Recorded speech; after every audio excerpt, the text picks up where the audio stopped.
어저께 9장 11절까지 말씀드렸고 오늘 12절부터 말씀드리겠습니다. 요한계시록 9장 12절. 첫째와는 지나갔으나 보라 아직도 이 후에 화 둘이 이르리로다. 이제 화 얘기가 있습니다.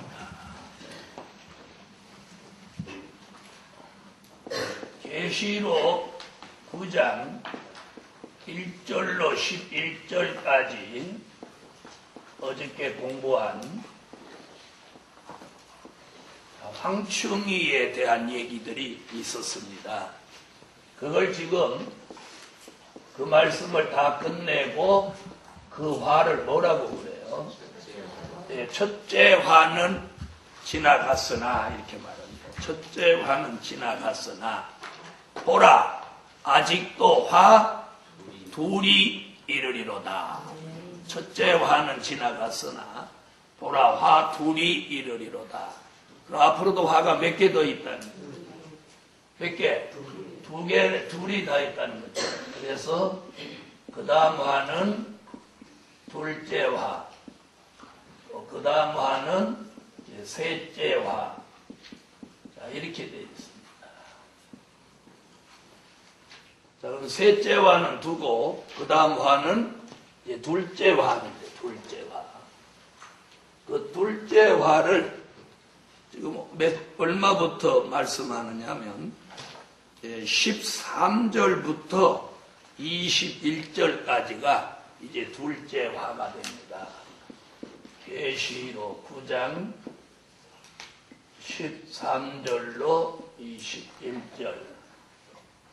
이것이 몇째 화?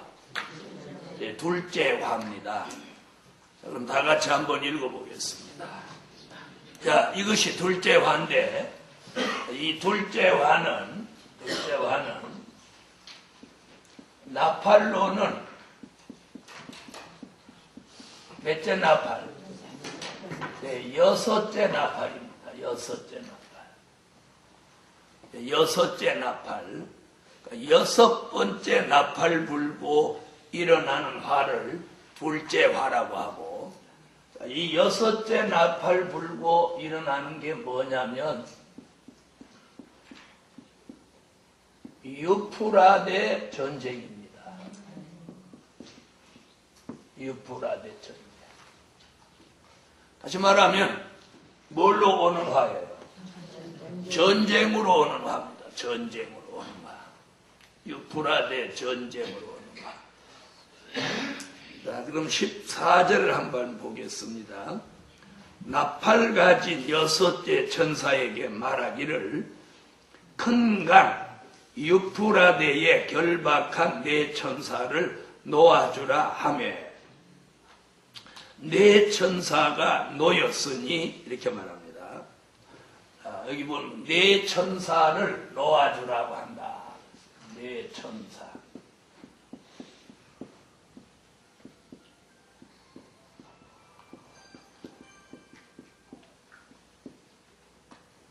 이게 무슨 말이에요? 네 천사를 놓아주라고 한다. 이 네 천사를 놓아주라는 얘기가 어디서 나왔느냐면 계시록 7장 1절을 한번 가보세요.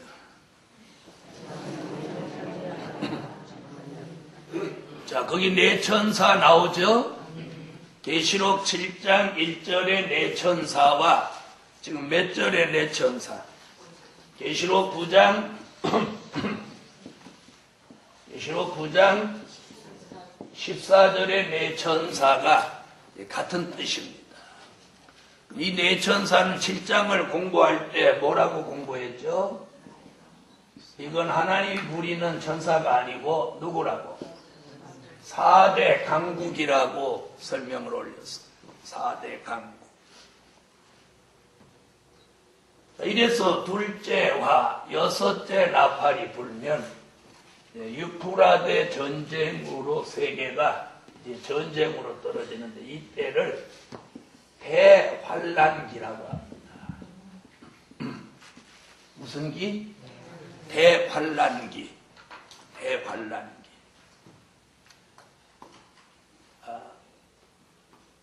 7장 1절에서 네 천사와 같은 4대 강국이 전쟁의 바람을 잡고 있다가 계시록 9장 14절에 와서 그 전쟁의 바람을 놓는다는 거예요. 네 천사를 놓아주라고 하는 것은 뭘 놓아주라고 하냐면 잡고 있던 바람을 놓으라는 거예요. 바람을 놓으라. 자, 그러므로 인해서 무슨 전쟁이 일어나? 유프라데 전쟁이 일어납니다. 유프라데 전쟁. 자, 여기서 유프라데 전쟁이라고 하는 의미는 무슨 얘기냐면 전쟁이 일어나는 장소입니다. 전쟁. 자, 이 전쟁이 세계 3차 대전쟁인데 이 전쟁이 일어나는 장소.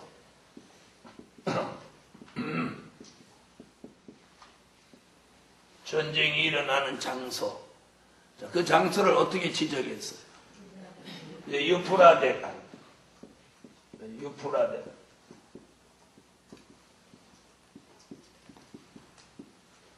자, 유프라데 강이 흐르는 곳에서 이 세계 3차 전쟁이 일어난다는 거예요. 그 이제 14절인데 나팔 가진 여섯째 천사에게 말하기를 큰 강 유프라데에 결박한 네 천사를 놓아주라 하며 네 천사가 놓였으니 유프라데 강. 자, 유프라데 강은 본래 창세기를 보면 에덴 동산에서 4대 강이 발원을 합니다.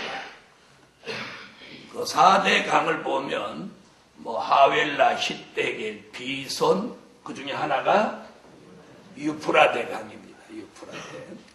자, 이 유프라데 강은 에덴에서 발원하여 터키를 지나서 어디로 흘러가는 강이냐면 이라크 중심부로 흘러서 걸프만으로 흘러들어가는 강 이름이 유프라데 강입니다. 그러니까 나라를 말한다면 어느 나라? 이라크입니다. 이라크라는 나라에 유프라데 강이 흐르는데 그렇다면 더 정확하게 말하면 유프라데에서 일어나는 3차 전쟁은 그 중심이 어느 나라에서? 이라크입니다. 이라크. 그래서 지금 미국이 이라크 때문에 골머리를 앓고 있지만 그래서 미군을 철수한다 어쩐다 그렇게 얘기를 하고 있지만 성경은 앞으로 이라크를 중심한 유프라데 강이 흐르는 그곳에서 뭐 어디 있다고?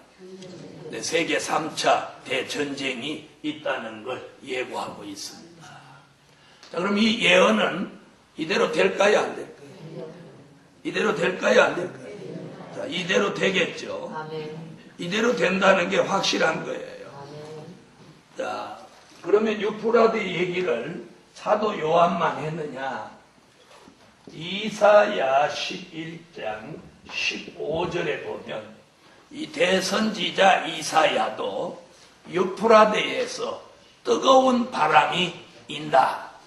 이렇게 전쟁의 바람이 유프라데에서 일어난다라고 하고 있습니다. 자, 거기 나오죠? 자, 여호와의 손이 어디에 들려서? 유프라데 위에 들려서 여호와의 손이 흔드니까 유프라데에 뜨거운 바람이 있나. 자, 그럼 주목해 보세요. 자, 그러면 누구와 누구의 예언이 일치돼요? 이사야의 예언과 누구 예언? 사도 요한의 예언이 일치되는 거예요. 이는 뭘 의미하느냐면 이사야의 예언이 요한 계시록에 와서 이루어진다. 이루어진다. 그래서 이제 이 세계 3차 전쟁이 일어나는 장소가 정해져 있습니다. 장소가. 자, 그 다음에 이 세계 3차 대전쟁이 전쟁이 자, 일어나는 시기. 전쟁이 일어나는 시기. 언제쯤 일어나냐, 전쟁이.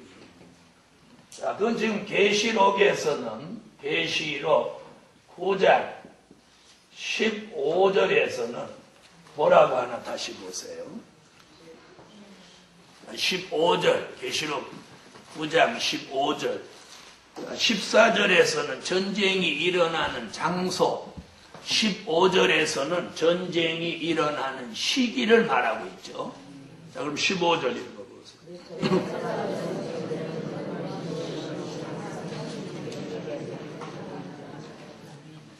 자, 언제래요? 그 년, 월, 일, 시. 그 년, 월, 일, 자, 시까지 정해져 있습니다.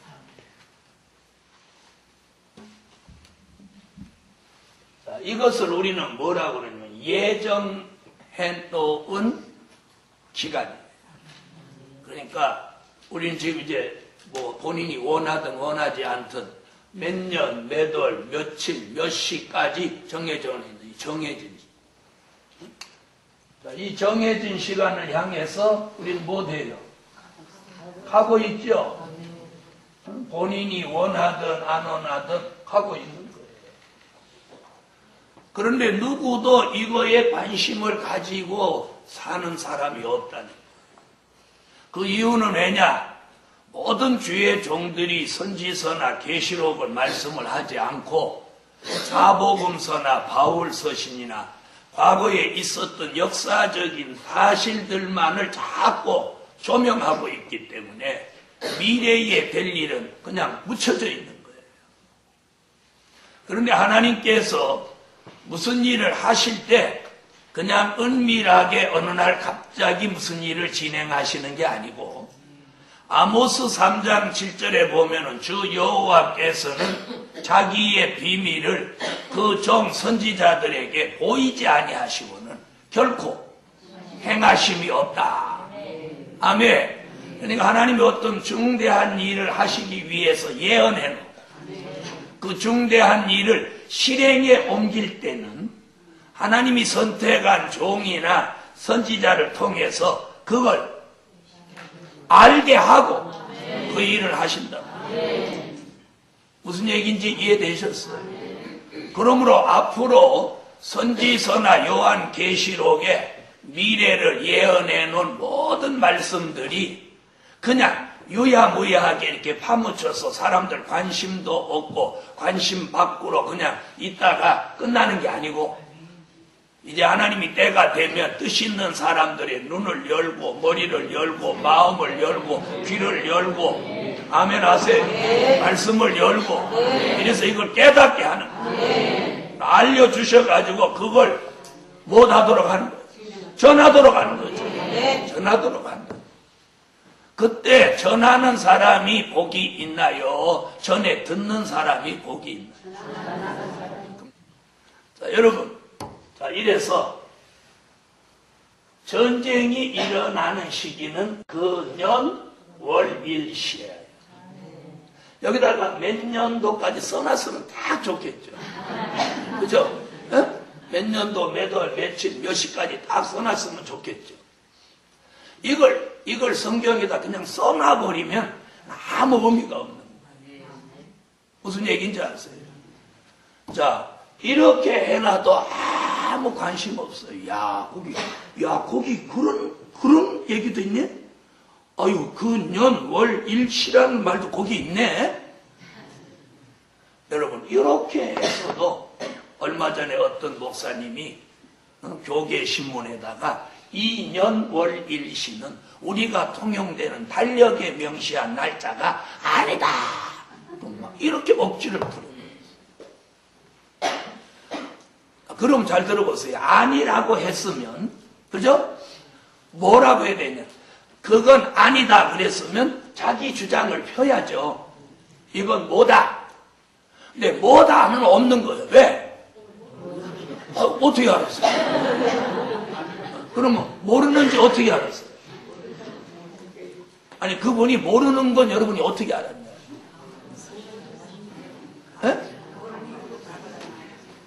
네, 이세요 권사님 정답 말했어요. 모르니까 답을 안 써는 거예요. 이게 문제라는 거예요.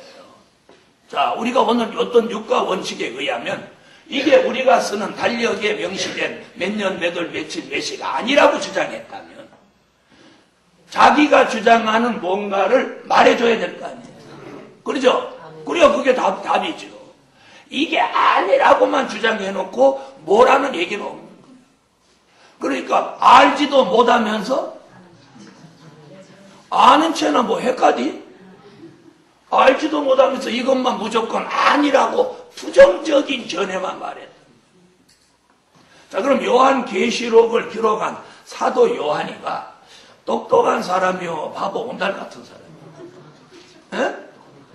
사도 요한 똑똑한 사람입니다. 뭘 보면 사도 요한이가 똑똑한지 아느냐면 너희 중에 나를 팔자가 있다. 그럴 때 베드로는 주여 내니까 생긴 게 나 같은 놈이 그런 겁니까? 그랬는지 모르지만 사도 요한은 그 말 할 때 뭐라고 하냐면 예수님 품에 이거지. 예수님, 그건 누굽니까? 그놈이? 그건 누구예요? 벌써 차원이 달라. 자, 몇 년, 몇 월, 며칠, 몇 시까지 정해놨어요. 무슨 얘기인지 아시겠어요? 자, 그러면 이 몇 년, 몇 월, 며칠, 몇 시는 그림을 하나 그려볼게요.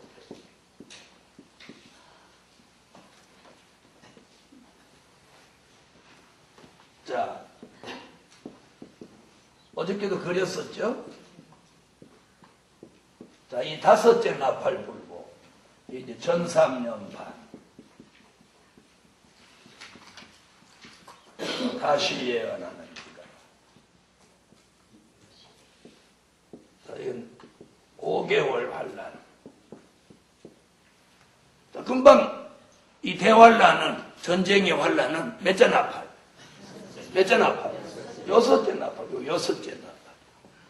여섯째 나팔을 불면서 뭐가 시작돼? 중동 전쟁이 시작되는 거예요.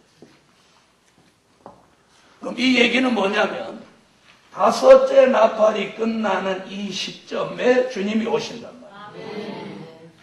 어디를 오셔요? 공중에 주님이 내려오시는 거예요. 그럼 다섯째 나팔 끝나는 이 시간이 여섯째 나팔 부는 시간과 동시에. 이해됐어요? 동시.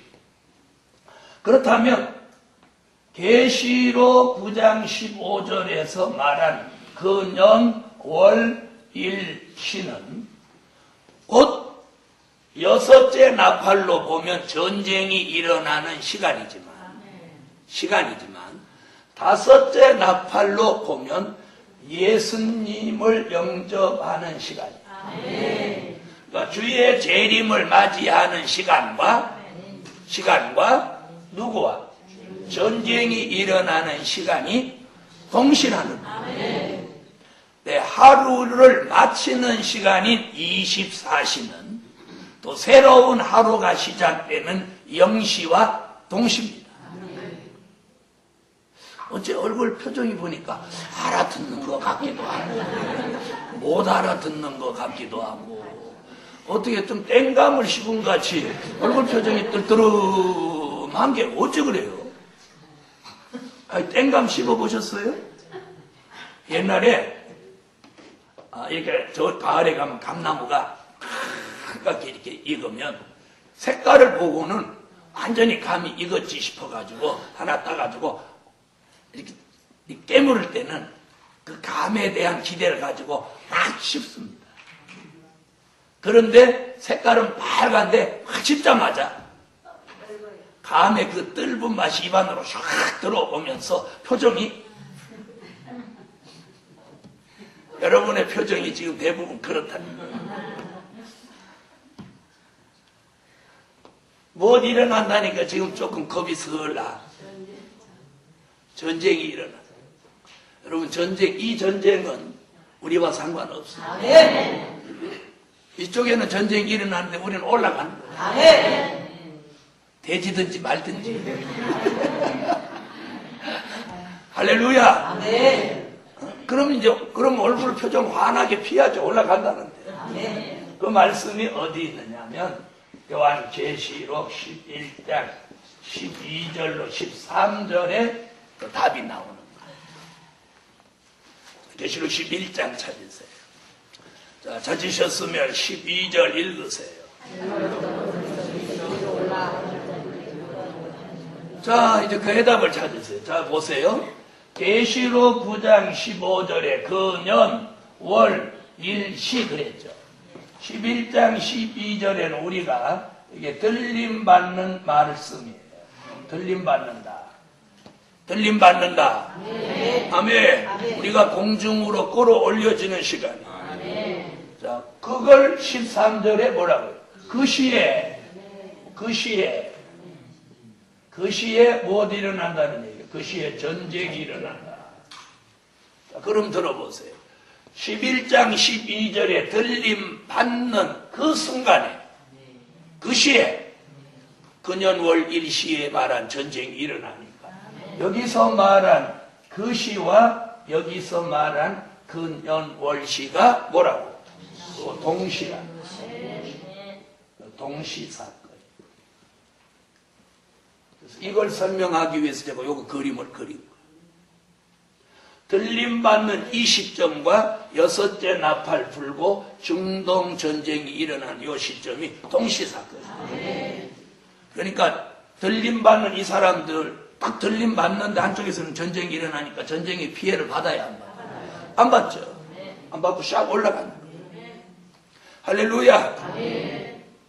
자, 그러나 이 들림받는 역사와 동시에 여섯째 나팔이 불면서 저 유프라테 강이 흐르는 어디? 이라크에서 세계 3차 대전쟁이 일어난다. 자, 이것이 못 일어나는 시기. 전쟁이 일어나는 시기. 그러니까 정해져 있어요, 없어요? 정해져 있어요. 자, 하나님이 하시는 일은 미리 다 정해놨어요. 정해놨어요. 다시 말하면 프로그램을 다 짜놨어요. 각본이 이미 다 짜져 있어요.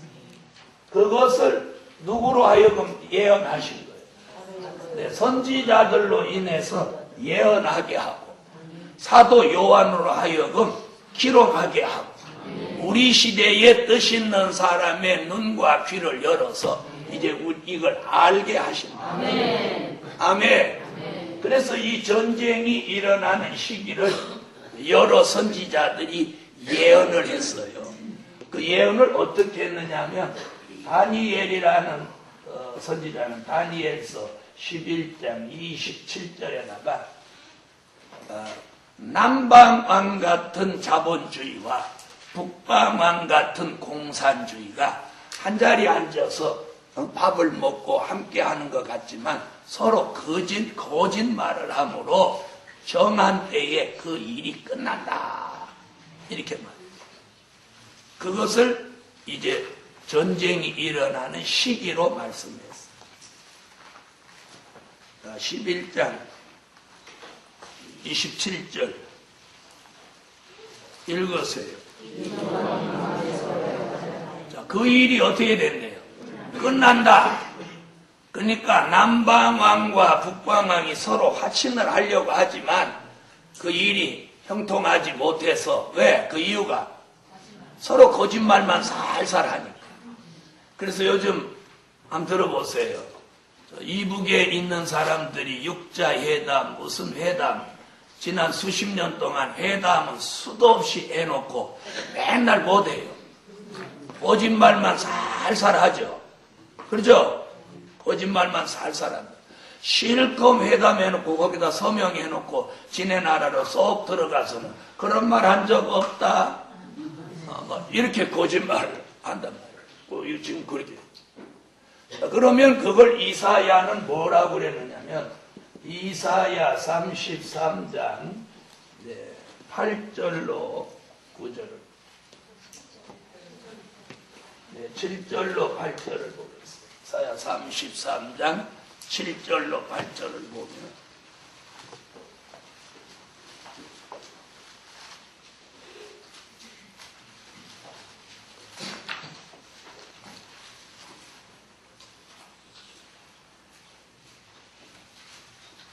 자, 읽어보세요.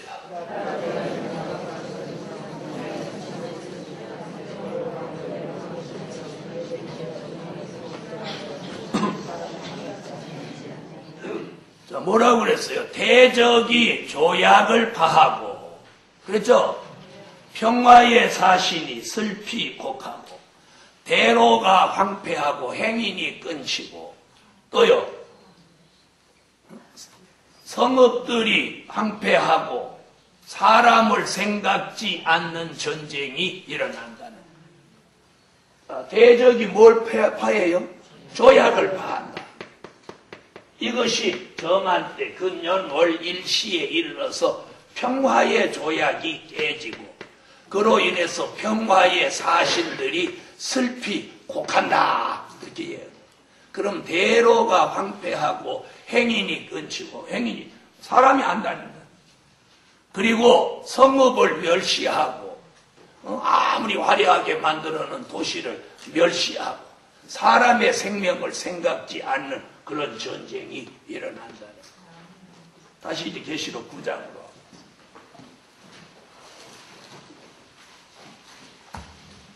다시 15절.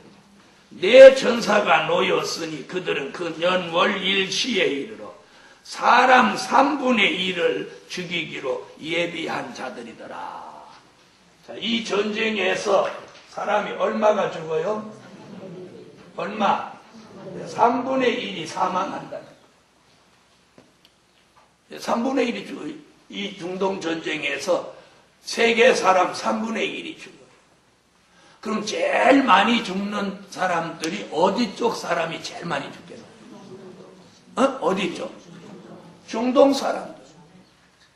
여러분, 중동 사람들 잘 들어보세요. 요즘 이제 중동 국가들이 그동안 석유가 나기 전에는 그 나라들이 얼마나 사는데 막 아주 황폐한 나라들이었어요. 그렇죠? 석유가 나기 전에는 뭐였어요? 주로 사막이에요. 사막. 자, 그러면서 일부 나라는 자기들 나라에 있는 석유 매장량이 지금 얼마나 남았을까 이 대강 이 과학적으로 측정을 해보니까 앞으로 20년 후에는 고갈이 된다. 이런 통계가 나온 나라가 몇 군데 있단 말이에요. 네? 자, 그러니까 이 사람들이 지금 이제 어떻게 해요? 야, 20년 후에는 그럼 우리는 뭐 먹고 사냐? 큰일 났다. 그러니까 20년 후를 내다보고 지금 있는 돈 갖고 중동을 세계의 특별한 구역으로 만들자. 그래서 문화, 예술, 금융, 정치, 체육, 종교 전 세계의 중심 도시를 여기다 만들자. 네? 그래서 두바이를 중심으로 해가지고 거기다가 세계의 새로운 신도시를 지금 만드는 거예요. 네, 만드는 거예요. 근데 거기다 돈을 얼마를 투자를 해갖고 이게 호텔을 짓느냐면 우리나라에는 호텔이 제일 좋은 게 뭐 신라 호텔 이런 거 무궁화 5개입니다. 근데 거기는 무궁화로 말하면 7개, 별 7개 되는 그런 호텔을 짓는 거예요. 그래서 그걸 7성급 호텔이라고. 네. 지금 세계에 이렇게 나가보면 별 5개 있는 호텔이 거기가 이제 최고 좋은 호텔입니다. 그런데 별 7개짜리 호텔을 만드는 거예요. 그러니까 우리의 상상을 초월하는 그런 호텔들을 만드는 거예요. 네? 그래서 세계에 돈 있는 사람들이 참 거기다 갖다가 투자를 하는 거예요. 그래서 레저, 오락, 뭐 정치, 문화, 예술, 종교, 체육, 뭐 전반적인 걸 거기다 지금 막 집중적으로 만드는 거예요. 그러니까 저는 그걸 뭘로 보는 거예요? 현대판 바벨탑으로 보는 거예요. 현대판 바벨탑. 자, 과거에 노아 홍수 후에 인간이 힘을 모아서 신할 땅에다가 바벨탑을 쌓았어요.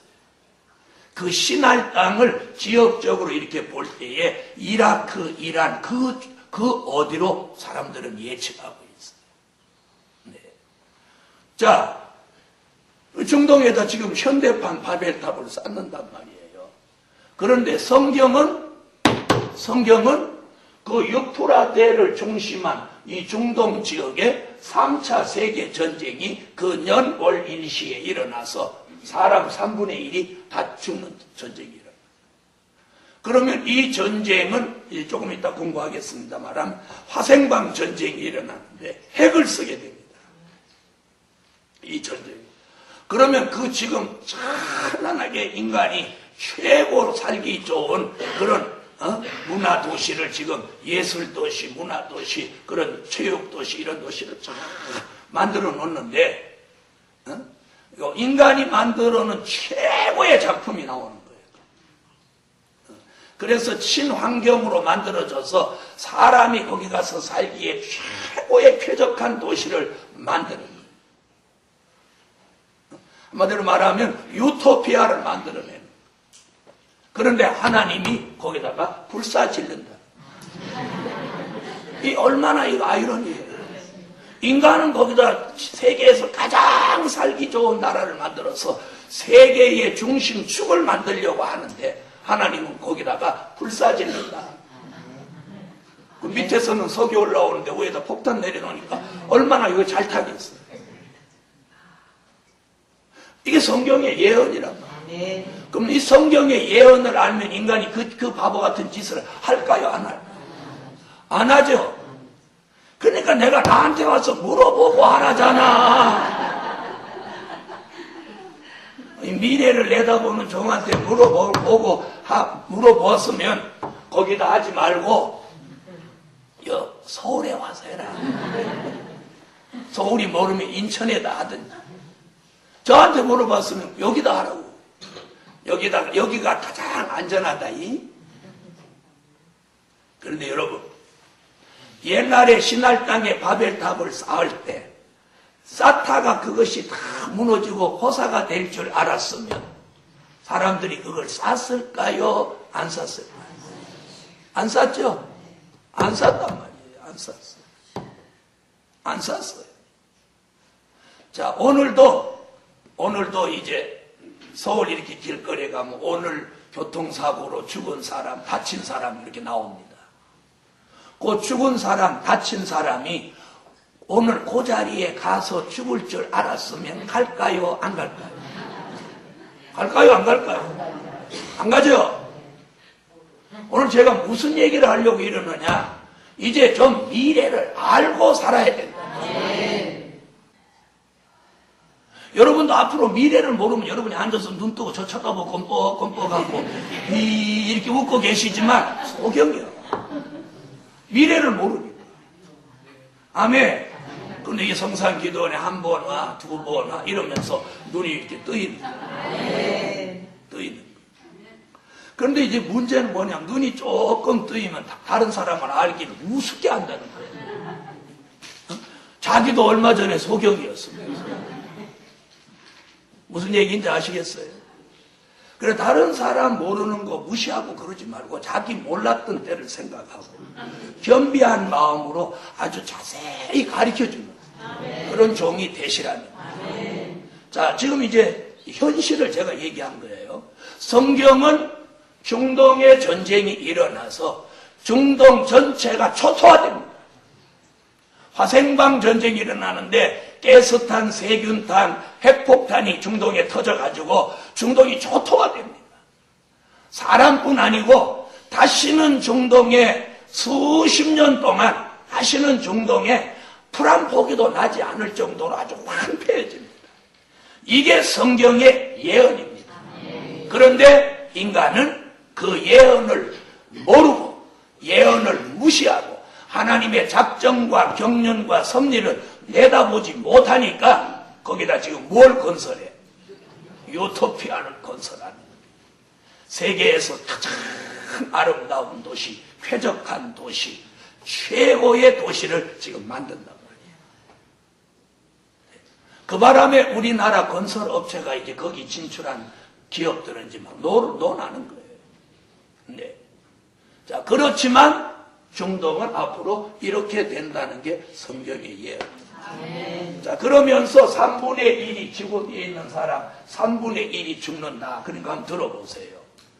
거기다가 그러한 도시를 만들어야 사람들이 그쪽으로 모여요, 안 모여요? 모이겠죠? 그러면 그것이 뭐예요? 그 또한 하나님의 역사예요. 거기다 그런 문화도시, 그런 아름다운 도시를 만들어야 돈 있는 사람, 세계에 이름 있는 사람들이 그리 다 모여가는 거예요. 그런데 그리 가는 게 결국은 못 알아가는 거예요. 죽으러 가는 거예요. 그러니까 우리는 거기 갈 수도 없는 그런 돈이 없으니까 그걸 감사하라는 거예요. 그걸 감사하라는 거예요. 자, 그럼 여기 20억이나 되는 인구가 거기를 중심에서 죽는다고 하는 얘기는 세계의 사람들이 앞으로 그쪽으로 쏠림 현상이 일어나는 거예요. 쏠림 현상이 일어나고, 쏠림 현상이 일어난 그곳에다가 하나님이 가서 불을 질러가고 그것도 홀딱 태웁니다.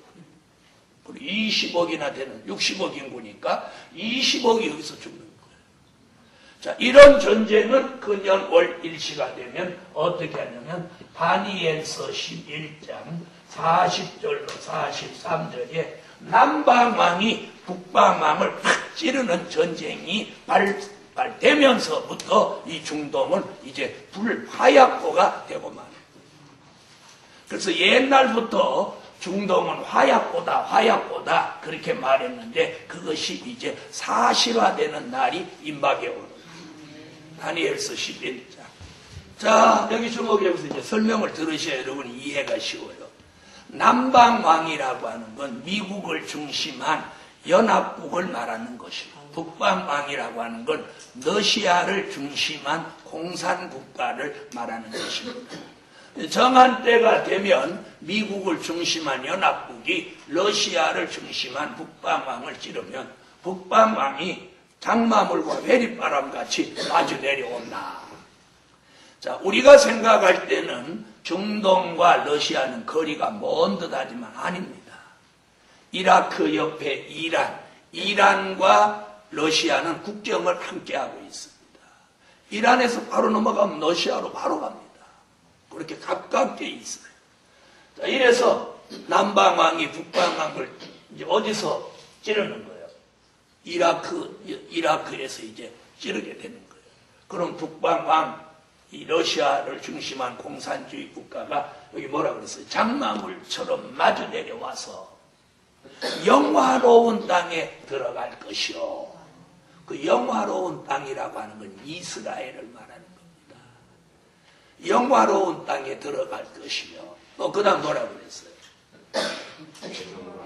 에돔과 모압과 암몬족 속의 존귀한 자들은 그의 손에서 벗어나겠고. 자, 그럼 여기 주목해 보세요. 자, 앞으로 잘 주목해. 이 말씀 속에 아주 굉장한 말씀들이 함축되어 있는데, 여기 뭐라 그랬어? 에돔, 모압, 암몬. 이게 어떤 세력이냐면 잘 들어보세요. 자, 야곱하고 같은 형제로 태어난 게 누구예요? 에서죠. 에서의 별명은 뭐예요? 에돔이에요. 그죠? 그럼 지금 여기 뭐 나와요? 에돔 나오죠. 그러니까 이게 누구예요? 아브라함의 혈통을 받은 자 중에서 택함을 입지 못한 불택자예요. 그 다음에 모압과 암몬이 누굽니까? 롯의 두 딸이 자기 아버지와 불륜으로 태어난 자녀가 뭐예요? 모압과 암몬입니다. 잘 들으셨죠? 바로 이런 이들이 오늘의 누구냐면 오늘의 회교국가입니다. 회교국가. 네, 회교국가 아시죠? 이스라엘을 제외한 중동 국가 전부가 뭐예요? 회교국가입니다. 회교국가. 그러니까 그 근본을 거슬러 올라가면 뭐예요? 에돔, 모압, 암몬 족속들이 커져가지고 오늘의 회교국가를 만드는 거예요. 이해되셨죠? 자, 그 다음에 아브라함, 이삭, 야곱 이렇게 대를 이어온 사람들은 어느 나라를 중심하고? 이스라엘 나라를 중심했단 말이에요. 근데 이번 중동 전쟁에는 이스라엘도 피해를 입는 거예요. 영화로운 땅에 들어간다. 이렇게 표현했어요. 자, 그러면서 에돔, 모압, 암몬 족속의 존귀한 자는 그 손에서 벗어난다. 이 말은 무슨 말이냐면 앞으로 회교 국가의 왕족들은 이 러시아하고 연대가 돼 있어가지고 돈을 주고 우리가 전쟁할 테니까 너희들은 피해라. 이래서 이 회교 국가의 왕족들은 이 전쟁을 벗어난다. 그 예언이에요. 그러면서 중동에서 발생한 이 전쟁은 어디로 불을 붙이냐면 홍해를 건너서 어디? 애굽. 그 애굽 나오죠? 애굽은 지금 어디냐면 이집트예요. 이집트. 그러니까 저 이집트라고 하는 나라가 앞으로 이 중동 전쟁에 이제 휩싸이는 거예요. 그 다음에 또 뭐라고 그랬어요? 부스. 자, 부스라고 하는 나라는 지금으로 말하면 어디냐면 에티오피아입니다. 그 다음에 리비아. 지금 가다피라고 하는 사람이 원수로 있는 리비아. 이 아프리카 대륙으로 중동 전쟁이 번져지면서 애굽, 이집트, 에티오피아, 리비아 이 세 나라가 이 전쟁의 피해를 받는다는 게 이 성경 다니엘서의 예언입니다. 자, 이런 전쟁은 이사야 33장 11절로 12절에 이 공기가 불이 되는 이 핵전쟁이 발생해서 사람이 가시나무같이 타버리고 횃돌같이 타버린다. 이렇게 예언하고 있습니다. 이사야 33장 11절로 12절 읽으세요.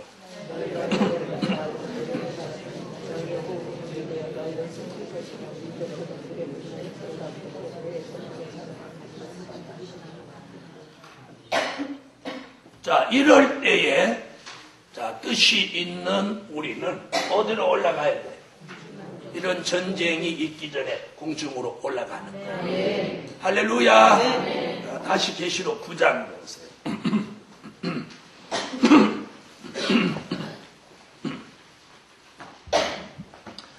15절까지 설명드렸고 이제 16절로 넘어갑니다. 마병대의 수는 2만만이니 내가 그들의 수를 들었노라. 요 마병대라고 하는 건 이제 중동 전쟁에 투입되는 병력, 현역, 예비역 다 합해가지고 2만만이라고 하는 건 2만을 만번한다는 뜻입니다. 그래서 2억이나 되는 군대가 거기로 모이니까 세계에 있는 군대가 다 모이고도 부족할 정도로 많은 군대가 모인다. 그 다음 17절 이같이 이상한 가운데 그 말들과 그 탄자들을 보니 불빛과 자줏빛과 유황빛 흉갑이 있고 또 말들의 머리는 사자머리 같고 그 입에서는 불과 연기와 유황이 나오더라. 자, 뭐라고 그랬어요? 불과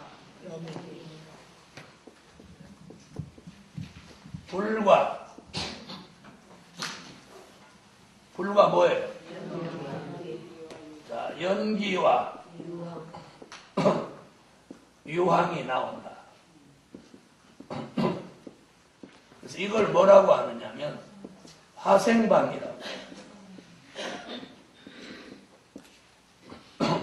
화생방. 중동 전쟁은 불과 연기와 유황 이것을 뭐라고 그랬어요? 세재앙이라고 그랬어요. 세재앙. 불과 연기와 유황. 그래서 우리 현대 용어로 그걸 뭐라고 해요? 화생방 전쟁이라고 합니다. 화생방 전쟁. 이 화생방 전쟁이라고 하는 건 무슨 뜻이냐면 가스탄, 세균탄, 또 핵폭탄 이 세 가지 폭탄을 터뜨리는 전쟁을 뭐라고? 화생방 전쟁이라고 합니다.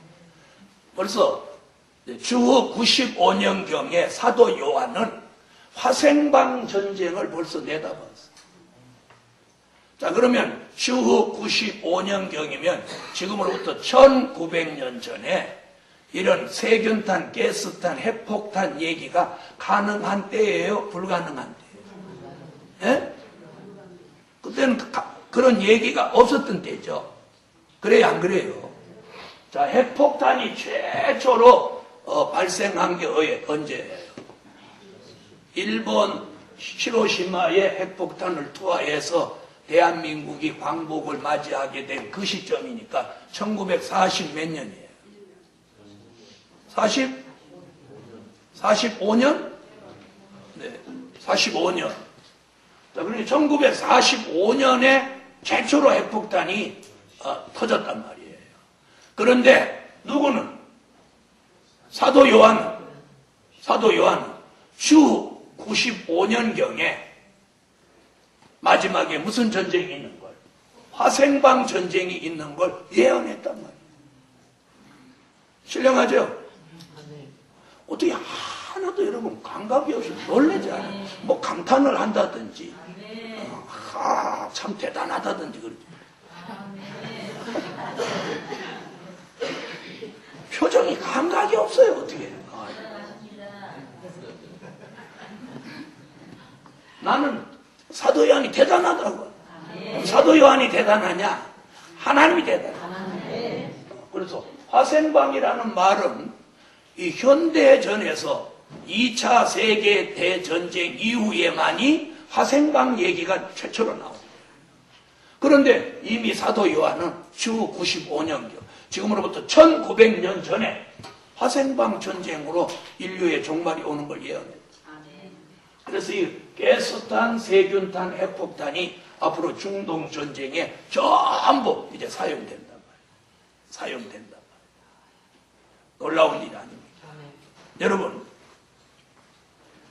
지금 이스라엘이라고 하는 나라가 중동에 있는 회교 국가에게 뺑뺑이 에워싸여가지고 시나이 반도 중심하고 이렇게 길쭉하게 돼지꼬리 같이 이렇게 붙어가지고 간신히 붙어가지고 거기 절벽에 붙어있는 무슨 이끼 같이 이렇게 붙어가지고 몸부림침을 삽니다. 그런데 중동에 있는 국가들이 돈도 있고 막 나라가 몇 나라가 되는데 이스라엘 하나라 이렇게 길쭉한 거 이거 하나 못 이깁니다. 이겨요, 못 이겨요? 못 이기죠.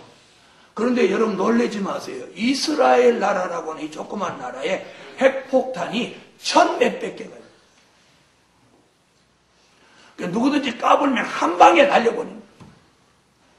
그러니까 이스라엘을 누구든지 쬐꼬맣고 길쭉하다고 우습게 봤다면 죽는 수가 있는 거예요.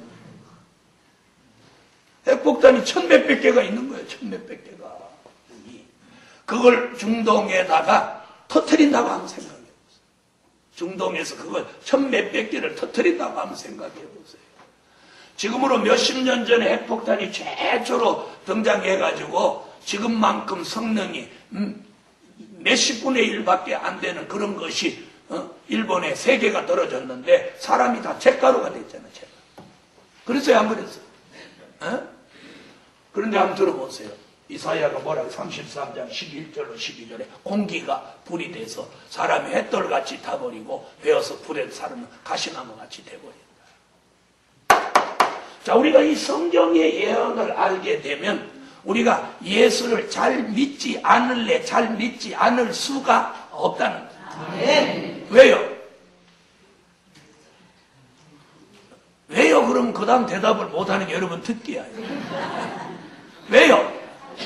미래가 보이니까. 미래가 보이니까 잘 믿어질 수밖에 없어요. 근데 잘 믿으려고 하고 기도도 잘 해보려고 하지만 이게 마음같이 안 돼서 맘에는 원이로되 눈꺼풀이 약하도다. 자, 이런 것이 지금 이제 세계적인 예언이에요. 자, 그러면 이런 세상이 오는 걸 원하는 사람은 없어요.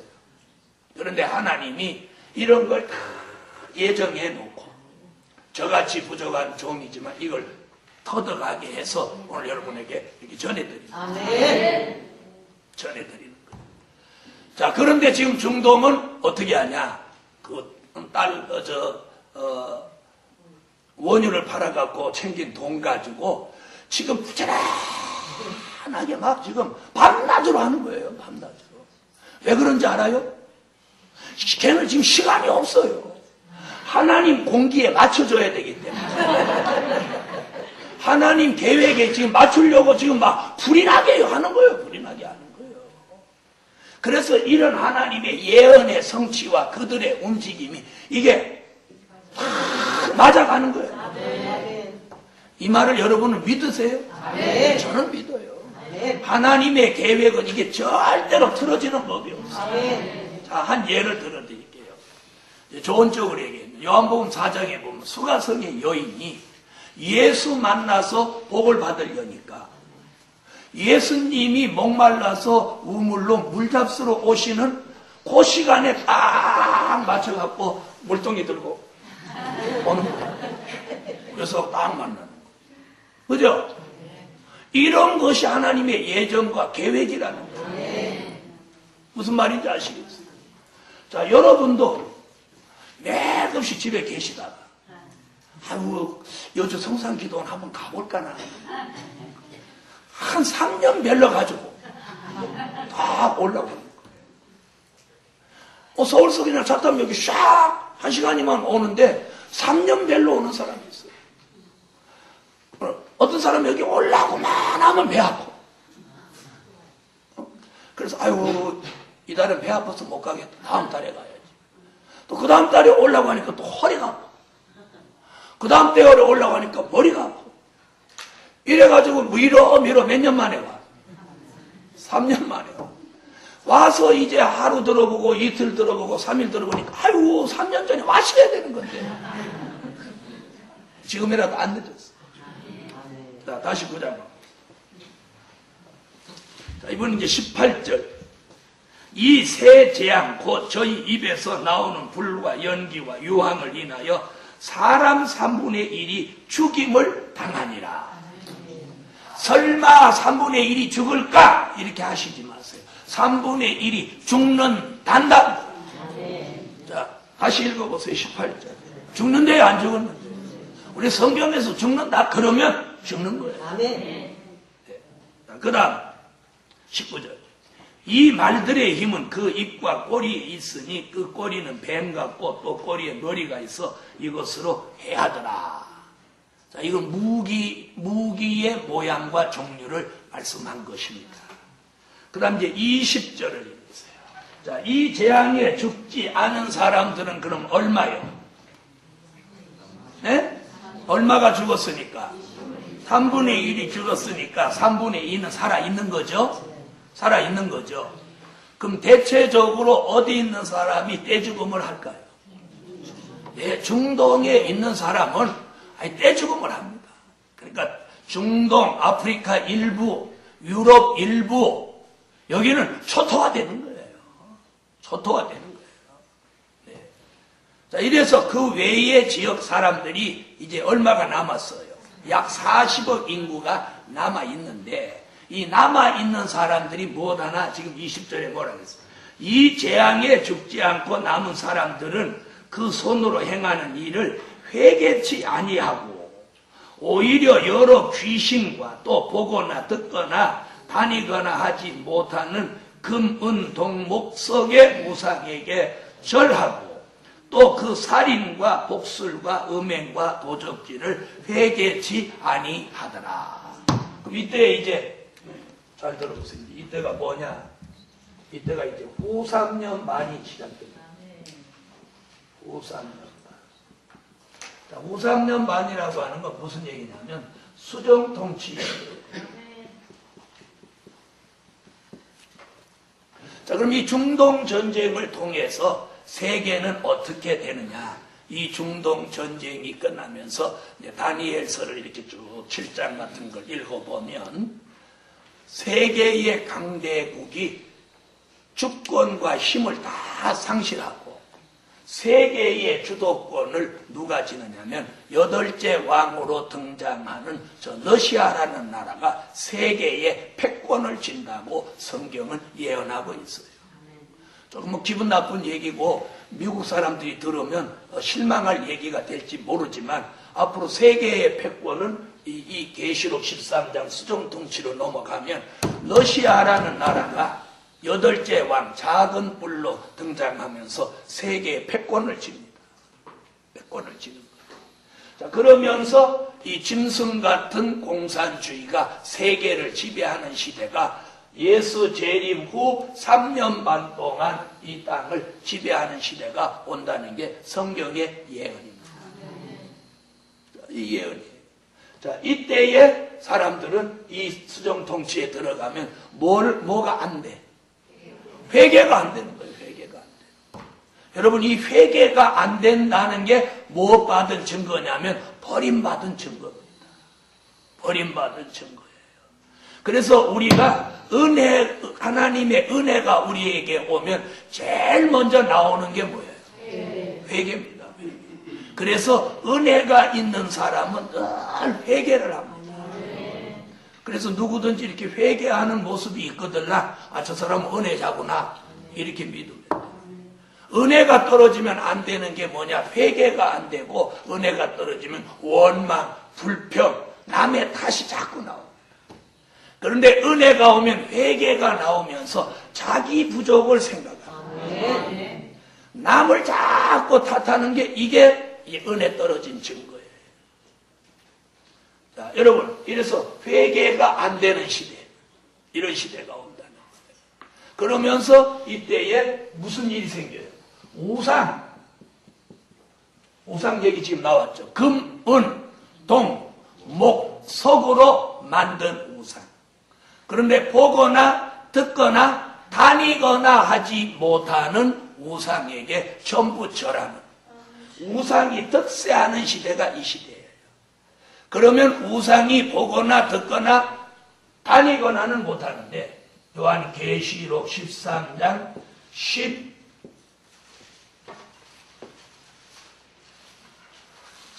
13절로 15절에 보면 우상이, 말하는 우상이 나온다는 거예요. 계시록 13장으로 오세요. 13절로 15절.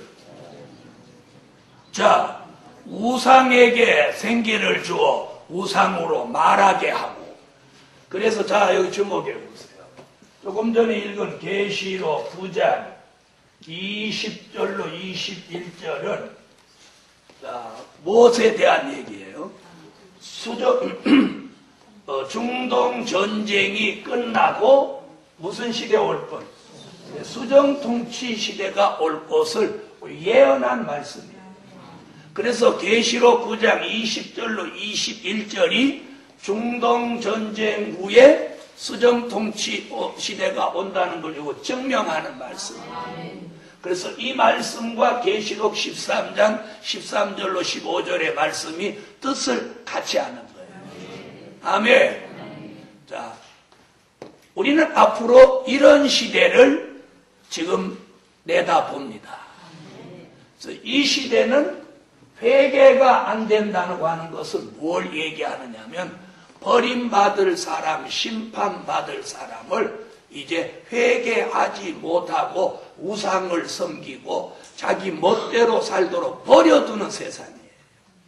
이런 시대가 오기 전에 우리는 공중으로 들림을 받는 사람과 이때에 예비처라는 곳으로 숨어서 이 시대를 피하는 사람이 나온다는 것이 성경적 예언입니다. 아멘. 아멘. 아멘. 자, 그럼 우리는 들림 받아야 돼. 아멘. 그러나 예비처로 가는 사람도 있다는 겁니다. 오늘 계시록 9장 끝까지 설명을 드렸습니다. 내일은 10장을 공부하십니다. 기도드립니다. 감사 예물 1천 번제 올렸습니다. 만군의 여호와 전능하신 하나님, 한 말씀 한 말씀을 들으면서 깨달음이 있게 하시고 세계를 보는 눈, 이 시대를 보는 안목, 그리고 이 나라를 보는 안목도 함께 열려져서 미래를 알고 준비하는 삶을 살게 도와주세요. 미래를 막연하게 아는 것이 아니고 선지자의 예언과 사도 요한의 기록을 통해서 미래를 확실하고 분명하게 알고 준비하는 삶을 살도록 도와주세요. 하나님 앞에 드린 예물 꼭 기억하시며 응답해 주시옵소서. 예수님의 이름으로 기도합니다. 아멘.